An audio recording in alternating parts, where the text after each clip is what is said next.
Patay sa pamamaril ang konduktor ng bus sa Candelaria, Quezon. Ang biktima umawat lang umano sa girian ng bus driver at sospek. Ang detalye sa report ni Paul Hernandez.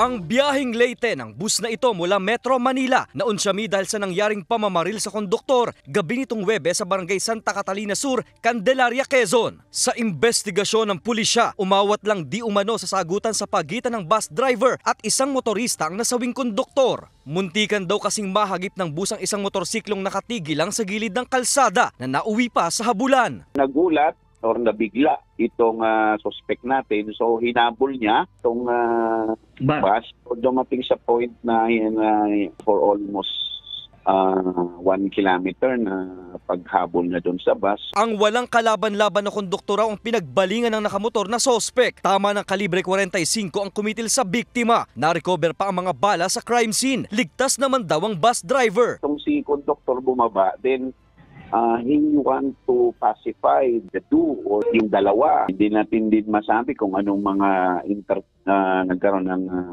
pagsasagot o mga salitang nabitawan ng pot. Mabilis na tumakas ang sospek matapos isagawa ang pamamaril. Pagdaanin sa init ng ulo, yan po yung napapag-usapan. Napagkakasunduan po yan ng maayos.